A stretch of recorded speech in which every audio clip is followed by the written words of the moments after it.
Hola, quinto año, ¿cómo está usted? Espero que se encuentre muy bien, ¿ya? Aquí yo estoy con toda la energía y todo el ánimo para grabarle este videito porque me encanta este contenido, ¿ya? En esta oportunidad vamos a revisar la guía 22, 23 y 24 toda en el mismo video, ¿ya? Y aquí va a encontrar las respuestas, ¿cierto? Más la explicación de algunos conceptos que usted tendría que tener claro hasta hoy. Así que vaya a buscar sus guías, vaya a buscar su libro y revisamos la guía en este momento. Lo espero. No, mentira. Guía 22. Lenguaje poético.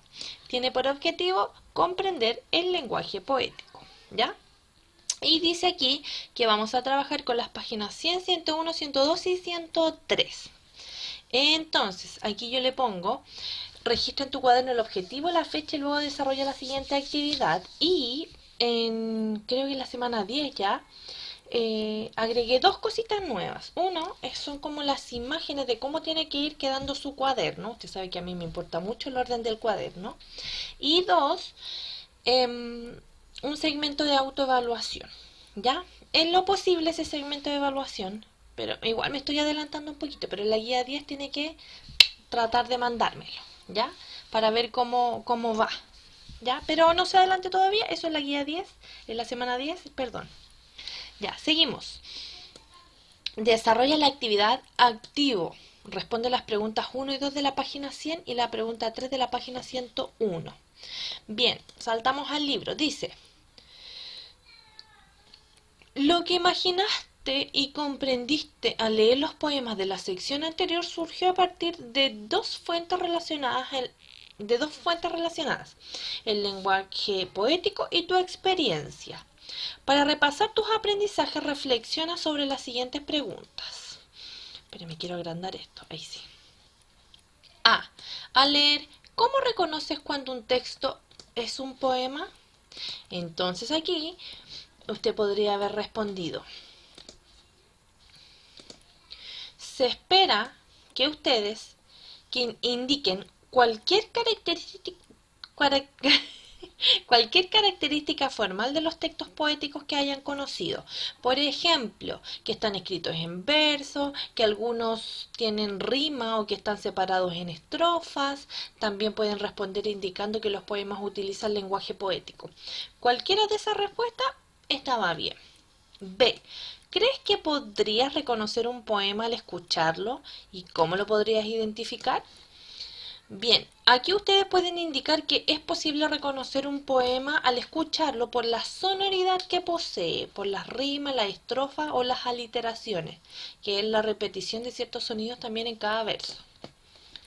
C. ¿Qué crees que es el lenguaje poético? ¿Qué diferencias tienen con otras formas de usar el lenguaje? Fundamenta a partir de los poemas que leíste en las páginas anteriores. Entonces, C. Pueden responder aquí que el lenguaje poético es diferente al lenguaje común, ¿cierto?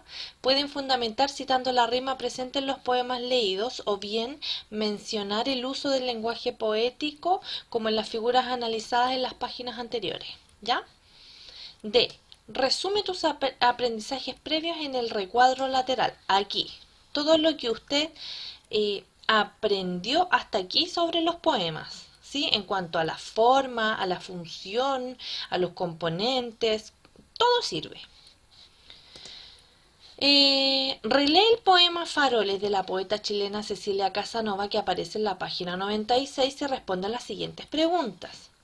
¿Qué imagen es la primera que se te viene a la mente en este poema? Dibújala y subraya los versos que te provocan.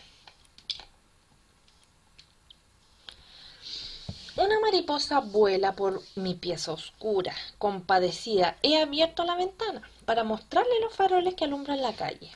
Pero ella persiste en volar aquí, como si fuera mi simple alegría, su única luz. ¡Ya! ¡Qué lindo! Como que la mariposa quiere hacerle compañía, ¿cierto? Y estar con ella en todo momento. Eh, ah, 2A. El poema Faroles está constituido por una imagen única, la mariposa que vuela en la habitación, ¿verdad? Entonces aquí los niños y las niñas, ustedes pueden representar este instante desde su propio punto de vista y lo tienen que dibujar, ¿ya? B. En el poema se relaciona la luz con la alegría, ¿verdad? ¿En qué se puede parecer un elemento físico como la luz a una emoción como la alegría? Aquí coméntelo conmigo o con su persona a cargo. Bueno, aquí pueden responder, por ejemplo, que la luz con su claridad puede influir en la vida, ¿ya? Como la luz del amanecer que hace cantar a los pájaros o provoca que las flores se abran, por ejemplo. También pueden mencionar el hecho de que suele relacionarse en el habla corriente, ¿cierto? A la alegría con la luz. Eres tú la luz de mi vida, ¿ya? Eres tú la luz que ilumina mis días, ¿cierto? Se relaciona de cierta manera.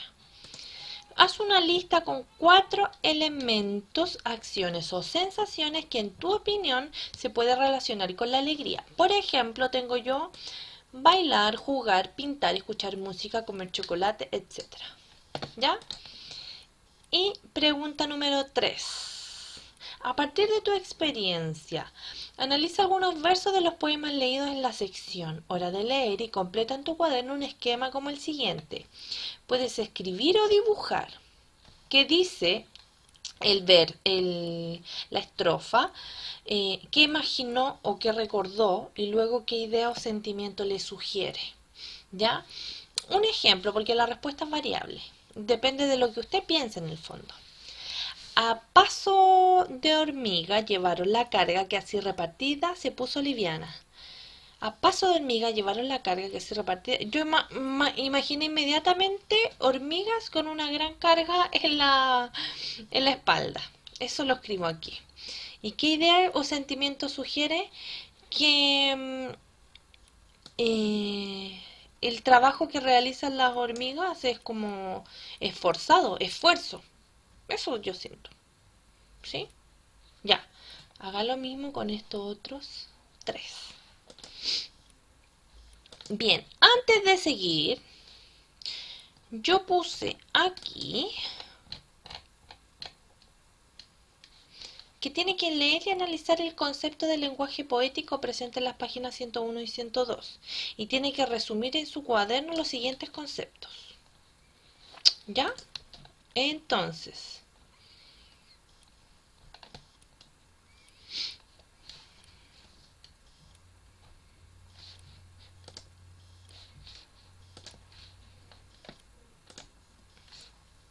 tengo algo para usted.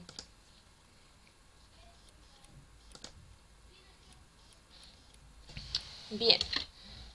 Uy, yo tenía un...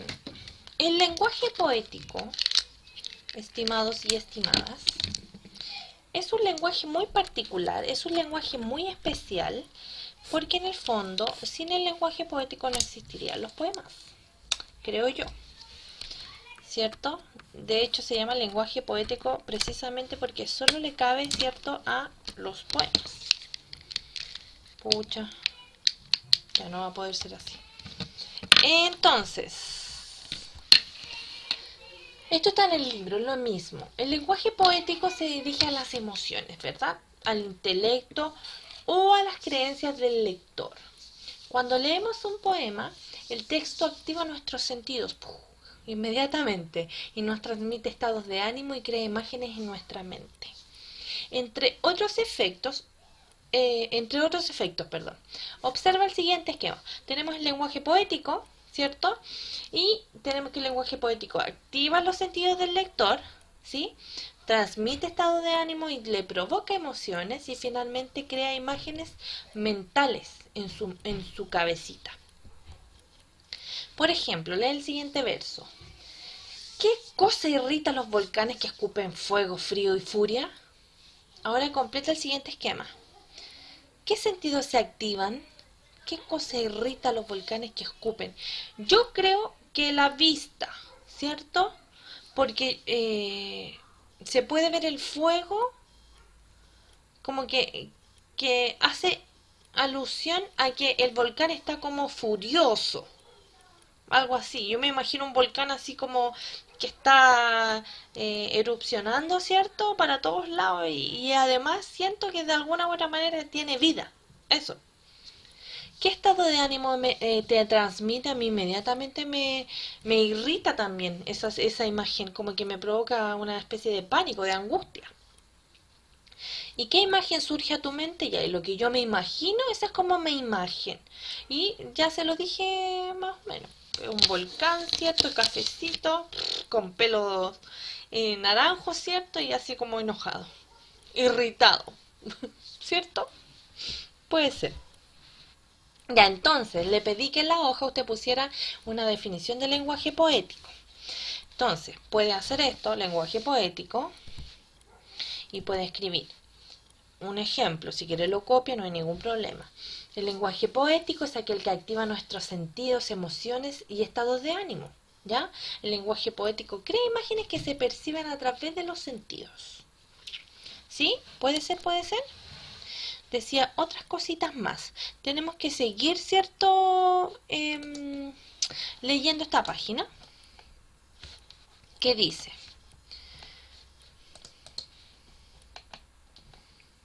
El lenguaje poético apela a un segundo significado, es decir, no es literal. Por eso las imágenes poéticas pueden ser interpretadas según los conocimientos y experiencias de cada lector, que puede también apoyarse en la investigación. Por eso yo siempre digo que el lenguaje poético de los poemas son súper personalmente interpretativos. Quizás un verso usted lo puede interpretar de una forma y yo lo voy a interpretar de otro. Siempre sí, bajo algo similar, pero su interpretación es suya y la mía es mía. Eso es. Eh, La interpretación, sin embargo, debe basarse en lo que dicen las palabras del texto. Ya siempre se tienen que basar en eso. Examinemos, por ejemplo, las interpretaciones que podrían surgir sobre el siguiente verso. ¿Por qué viven tan harapientos los gusanos de seda? Entonces ella dice, la seda es un tejido muy fino y elegante. Harapiento es que anda con ropa rotosa y vieja. Da la sensación de algo injusto, ¿cierto? Y por acá el niño dice, harapos son ropas viejas, la seda es una tela muy cara. Entonces son dos ideas contrarias. Ya, ambos piensan cosas distintas, pero siempre siguen pensando sobre el mismo tema. ¿Ya? Ya. La poesía nos puede sugerir ideas, sensaciones, emociones o sentimientos. En poesía se usan muchas herramientas, entre ellas las más importantes son las figuras literarias. Estas son formas de darle un sentido especial al lenguaje. Dos figuras literarias, aquí salen dos figuras literarias, pero yo le puse una más que también es importante aprender en quinto básico, perdón. Dos figuras literarias claves en los poemas que leíste son la personificación y la comparación. ¿Ya? Observa el análisis de los siguientes versos de los poemas Canción del jardinero y la cabra. Mire, aquí algo súper importante que yo siempre se lo digo y dicen, ay, la Miss, pero es que como siempre hablo, ay. Pero es por esto, mira, dice, mientras más palabras comprendas y más experiencia tú tengas, mejor será tu comprensión de los textos que lees. Porque en el fondo, cada libro, cada texto, cada experiencia lectora que usted tiene es como una bolsita, un saquito que se va echando a su a su espalda, ¿cierto? O va llenando este saquito, ¿cierto? De lo que es no sé si la inteligencia, pero la experiencia, ¿ya? Por eso es importante, ¿cierto? Leer, aunque no le guste, lea, descubra, imagine, porque solo eso va a contribuir a que usted sea una persona más, como más rica intelectualmente. Eso es. Ya, aquí hablamos de la personificación y la comparación. Me voy a detener aquí. Me voy a detener aquí.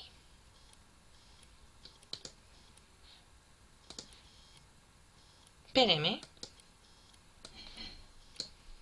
Y ahora sí.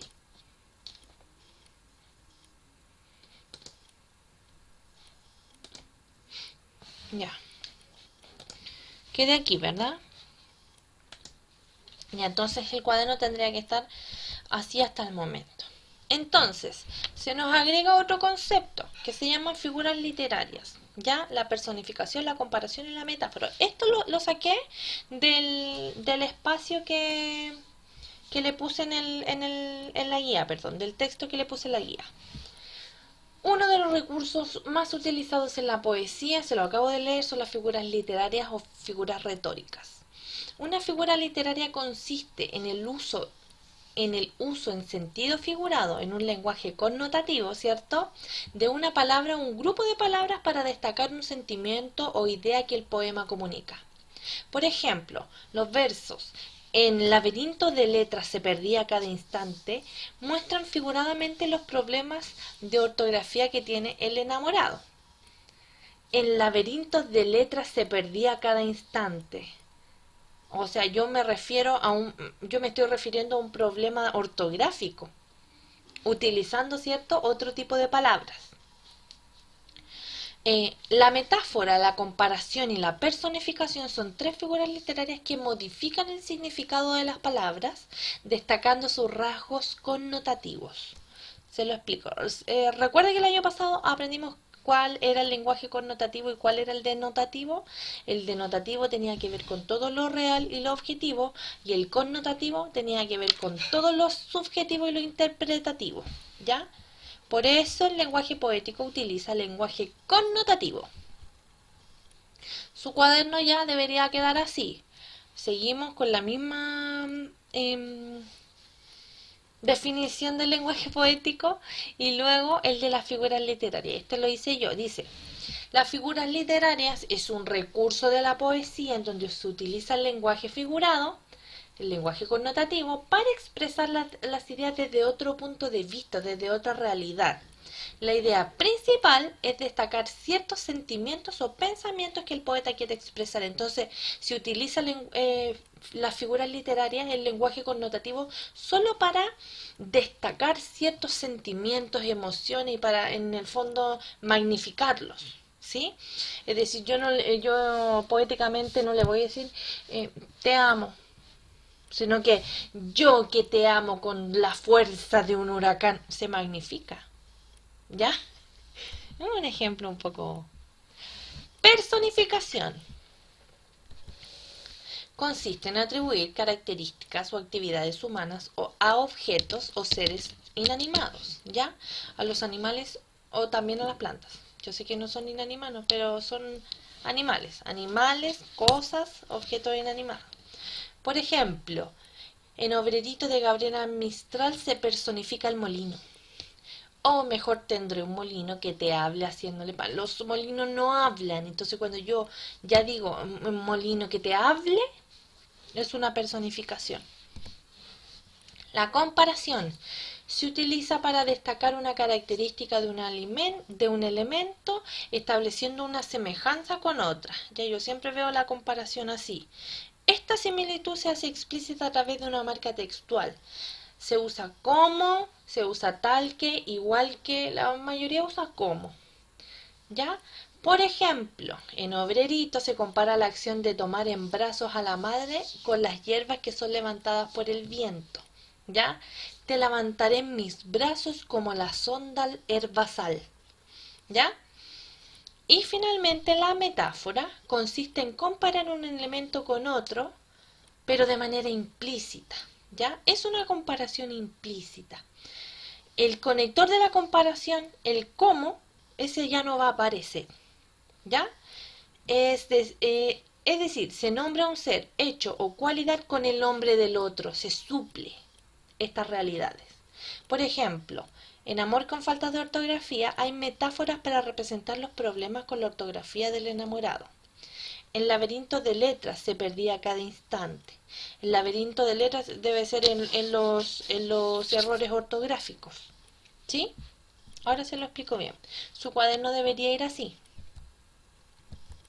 el lenguaje poético, luego las figuras literarias, ahora la personificación, que es atribuir características humanas a un objeto, animal o cosa. Ahí me faltó ponerle eso.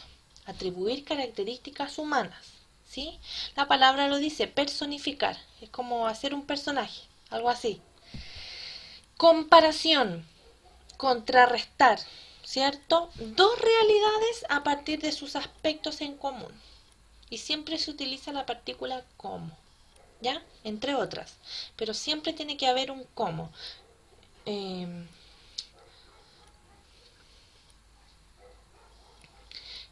quiero peinar tus cabellos que son como oro, ¿ya? En la personificación, tú, tú, flor, que me hablas con esos colores, ¿ya? Metáfora. La metáfora es una comparación implícita en donde se suprime una de las dos realidades y se nombra una en lugar de la otra. Ejemplo, tú que me miras por esos dos luceros.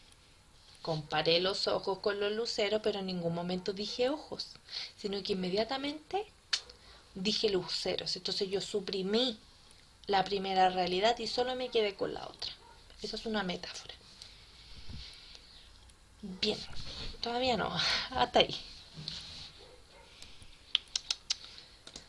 Entonces, aquí, ¿cuál era la personificación? La personificación era, mírenme, soy feliz entre las hojas que cantan. Ay, las hojas nunca cantan, pero el caballero, el jardinero es feliz porque está ahí. Y la comparación, como la luna era blanca. Ya ahí están comparando un objeto con la luna que era blanca. ¿Listo? El papagayo. ¿Qué tenemos que hacer aquí? Vamos a devolver mi hojita aquí y vamos a abrir la otra. Dice, ya hicimos todo esto. Desarrolla la actividad aplico, lee el poema Papagayo y posteriormente responde las preguntas A a F. Bien, aquí están mis respuestas. Dice así. El papagayo verde y amarillo, el papagayo verde y azafrán, me dijo fea con su habla gangosa y con su pico, que es de Satanás. Yo no soy fea, que si fuese fea, fea es mi madre parecida al sol, fea la luz que mira mi madre, y feo el viento en que pone su voz, y fea el agua en que cae su cuerpo, y feo el mundo y el que lo creó. El papagayo verde y amarillo, el papagayo verde y tornasol, me dijo fea porque no ha comido y el pan con vino se lo llevo yo, que ya me voy cansando de mirando, siempre colgado y siempre tornasol. Qué chistoso. Ya, algo pasa entre el papagayo y Gabriela Mistral, a no ser que sea otra la hablante lírica. Dice, ¿qué imágenes le sugiere la lectura del poema? Elijan un fragmento y dibujen en el cuaderno lo que imaginan. Entonces, dice, se espera que ustedes dibujen lo que imaginan al leer al poema, por ejemplo, una niña hablando con su papagayo. Ya no era Gabriela Mistral, la hablante lírica era una niña, ¿ya? B. ¿Qué sentidos se activan? El olfato, la vista, el oído. Subrayen los versos. Se espera que indaguen, por ejemplo, en el sentido de la visión, porque decía cada rato que era feo y que lo veía, ¿cierto? Y que lo miraba al sol. El papagayo verde y amarillo, el papagayo verde y azafrán. El sentido de la audición. Me dijo, también me dijo fea, con su habla gongosa. Feo el viento en que se pone su voz. Ahí también hay otra de la audición. El sentido del tacto. Fea el agua en que cae su cuerpo. Muy bien, ese estaba más difícil. ¿Qué estado de ánimo sugiere este poema? Aquí se espera que ustedes relacionen el poema al estado de ánimo de molestia del hablante con el papagayo por lo que le ha dicho. ¿Cierto? Estaba como, me dijo fea. Como enojada. D. Subraye la comparación presente en el poema y qué significado le aporta. Ya, aquí es esperable que identifique la comparación. Yo no soy fea, que si fuese fea, fea es mi madre parecida al sol, ya que aporta el significado de que ella, por ser hija de su madre, que es parecida al sol, no puede ser fea. Se debe tener en cuenta que esta comparación da pie en el poema a una serie de versos en que se repite el adjetivo feo o fea, en lo que se repite la relación de comparación. Fea la luz en que mira mi madre y feo el viento en que pone su voz y fea el agua en que cae su cuerpo y feo el mundo y el que lo creó. Esta gradación es ascendente y lleva al clímax de la comparación con el mundo y el que lo creó, con la cual queda establecido que el hablante no puede ser fea. Obvio. ¿Creen que una persona basándose en el... ¿Creen una... ¡Ay! Creen una personificación basándose en el fragmento destacado? Feo el viento en que pone su voz. Por ejemplo, el viento toma en sus manos la voz de mi madre.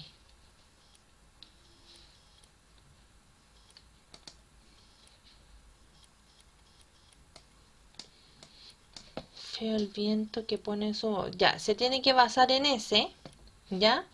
Pero tiene que crear otra, ¿qué dije? Personificación, perdón. El viento, cree una comparación con el viento, eso es. Aquí dice feo el viento que pone su voz y yo le puse aquí, el viento toma en sus manos la voz de mi madre. ¿Ya? Eso es. Dice, ¿usamos personificaciones o comparaciones en nuestro lenguaje diario? Ponga atención en su forma de hablar y pidan ayuda a las familias para reunir ejemplos. Escriban uno de cada figura y compártalos conmigo. Ya, come como un sabañón, temblaba como una hoja, es más tranquilo que una foto. La naturaleza es sabia, el sol está pegando fuerte, la pelota se niega a entrar en el arco. Sí, usamos constantemente personificaciones, ahí les dije varias. Bien, seguimos. Seguimos. Y aquí nos vamos a la página 130. Bien. Oye, ya no estamos alargando un poquito, así que no voy a leer los poemas. Lectura de poemas. Guía 23. Leer y analizar diversos poemas. En esta oportunidad trabajarás con tu texto escolar en la página 130 a la 133 y analizará individualmente 5 poemas porque en la próxima guía analizará el conjunto de estos. ¿Ya? Entonces, vámonos al tiro a la jardinera. Tienen que responder las preguntas. ¿A qué penas cree que se refiere el hablante? Y aquí dice... perdón, me acabo de acordar de algo. Motivo, objeto y hablante lírico. Al igual que en la narrativa, donde podemos identificar elementos como el narrador, el ambiente y las acciones, en los poemas también se puede identificar el hablante lírico, el objeto lírico y el motivo lírico. ¿Ya? El hablante lírico es quien habla en el poema. No necesariamente se identifica con el poeta real, sino que es la voz que se expresa al leer un poema. Por ejemplo, en el poema Obrerito, quien habla en el poema no es Gabriela Mistral, sino que un niño que se dirige a su madre. ¿Sí? Puede ser que el hablante lírico sea el mismo poeta, pero hay veces que el poeta crea como un personaje, ¿cierto? Y ese personaje es el hablante lírico, ¿ya?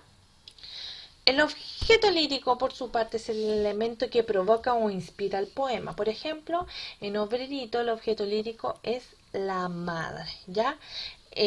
Lo que provoca, el objeto que provoca o inspira el poema, ¿ya? Como a quien se lo dedica en el fondo.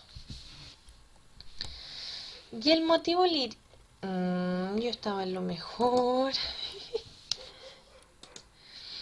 Y el motivo lírico está relacionado con el objeto lírico, ¿ya? El motivo lírico se refiere al sentimiento o la idea que se expresa a lo largo del poema. En otras palabras, se puede identificar con el tema, se puede resumir en una frase o sustantivo. En este caso del poema leído, el motivo lírico es el amor de un hijo por su madre y el deseo que tiene de manifestarle su agradecimiento. Bien. Hablante lírico entonces es el personaje, la persona quien en el fondo expresa lo que sucede en el poema. El objeto lírico es el elemento que inspira, ¿cierto? El poema. Y el motivo lírico es el sentimiento que se expresa en el poema.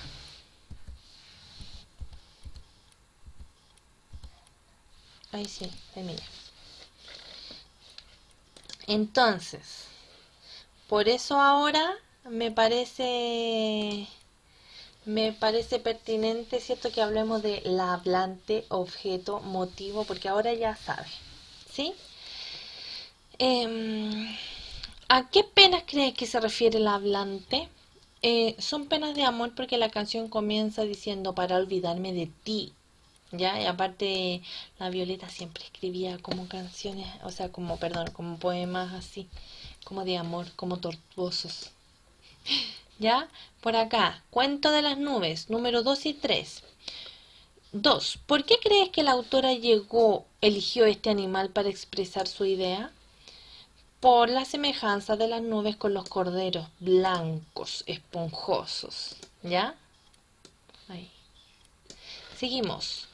¿Qué significa que las nubes lloren? Significa que lloverá, ¿verdad? Ya, esa es una muestra perfecta de lenguaje figurado. Por acá, 4. Iremos a la montaña. ¿Qué aporta la repetición del sonido R en esta estrofa? Aparece antes en el poema. A la montaña formamos ronda, ronda de niños, ronda de ronda. Ronda, ronda redonda. El sonido R aporta ritmo y sonoridad al poema, otra característica de los poemas. Es una literación, aparece en la última estrofa. Sí. Y 5. Estamos aquí en rima de otoño, viene rodando una ola. ¿Por qué el hablante dice que la ola viene sola y se va sola? Porque las olas son individuales, ¿cierto? Llegan a la costa de una en una y se retiran de igual manera. Bien, hasta ahí la guía número 23. Y seguimos con la 24. Aquí tenía que desarrollar la página 134 y la página 135, esas dos, ya que era la correlación, ¿cierto?, de todos estos poemas que leímos en las páginas anteriores. Una vez más, leer y comprender diversos poemas, ¿cierto? Y las páginas son 134 y 135. Además, registra en su cuaderno el objetivo, la fecha y también el concepto. Ojo, que en los casos anteriores tenía concepto, esta no. Relee los 5 poemas y desarrolla en tu cuaderno la pregunta 1 a 6 y después desarrolla de 7 a 9. ¿Ya? Bien. Dice, pregunta 1.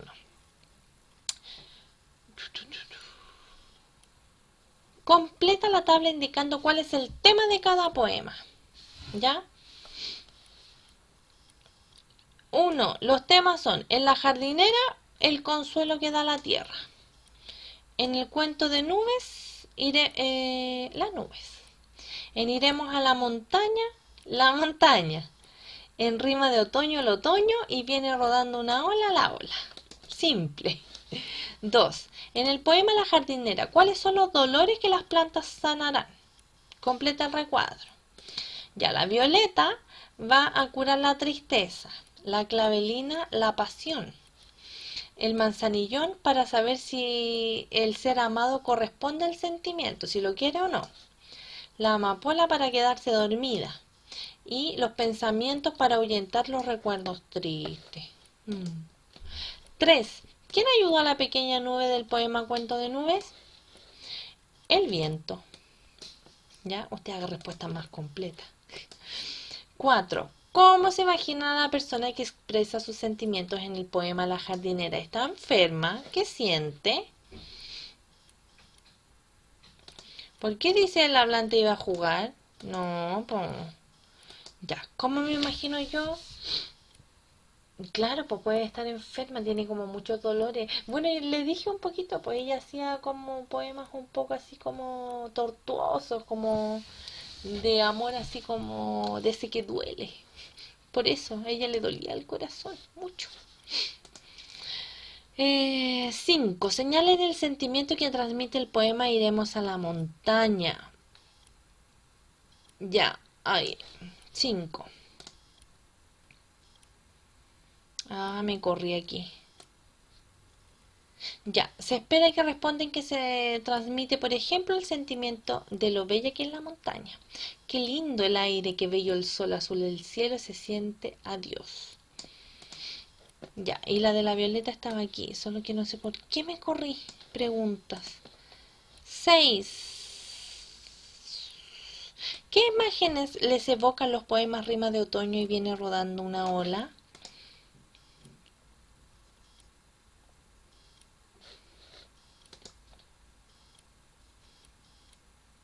Ya, aquí no me sirve. Ahí tienen las 6. Me faltó una respuesta, como que me confundí. Las imágenes que evocan, es decir, ese primer pensamiento, ¿cierto? Esa imagen que se le queda grabadita aquí sobre lo que expresa, ¿cierto? El poema Rima de Otoño y viene rodando una ola. ¿Ya? Ahora sí. Relean los siguientes fragmentos de los textos leídos y elaboren una interpretación. Acá tiene que elaborar una interpretación.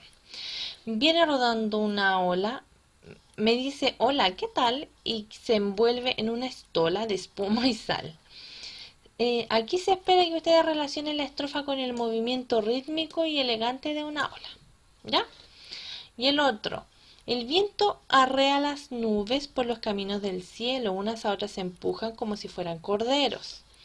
Ya aquí se espera que relacionen la estrofa con la fuerza del viento que dirige a las nubes y las empuja hacia donde él quiere como un pastor a su rebaño. ¿Ya? Y finalmente... Ah, no, me faltan 2.